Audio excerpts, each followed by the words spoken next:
Hello and welcome to What the Just Happened Today, your essential guide to the daily shock and awe in national politics. I'm Joe Amditis. Let's get to it. It's Tuesday, October 1st, 2024. Welcome to day 1351.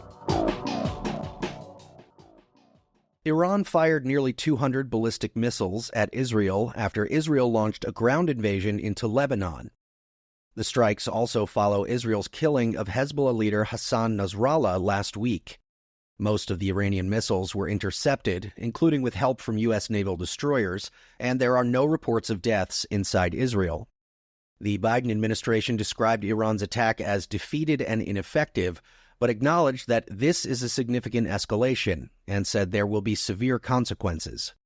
Iran, meanwhile, warned that Israel would face a crushing defeat if it responds with force. Israeli Prime Minister Benjamin Netanyahu said Iran made a big mistake this evening and it will pay for it, adding, "Whoever attacks us, we will attack them."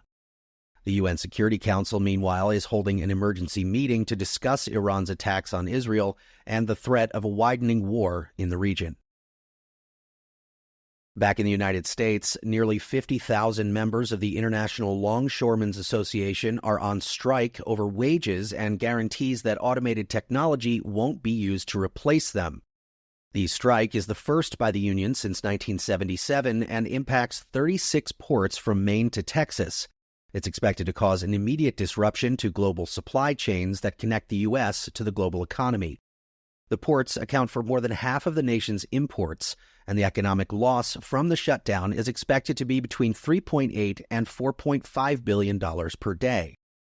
Biden called on the U.S. Maritime Alliance, which represents port employers, to come to the table and present a fair offer, and to negotiate a fair contract with the longshoremen that reflects the substantial contribution they've been making to our economic comeback. As of Monday, USMX had offered the union raises of nearly 50% over 6 years and the same limits on automation that was in the last contract. The union wants a complete ban on automation and a 61.5% raise over 6 years, down from the 77% that the union originally asked for earlier in negotiations.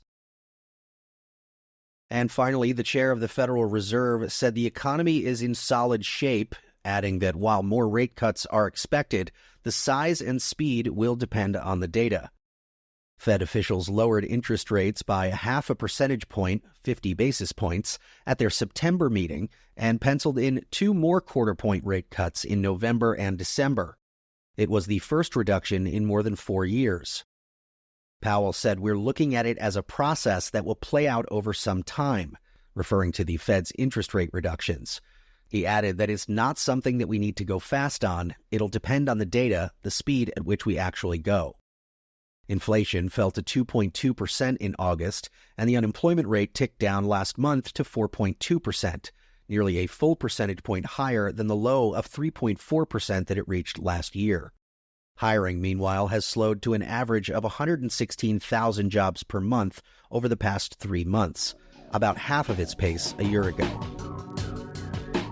That's all for now. You can find the links and sources for all of these stories on the main website. And as always, visit whatthefjusthappenedtoday.com for the latest news and headlines. Until next time, I'm Joe Amditis.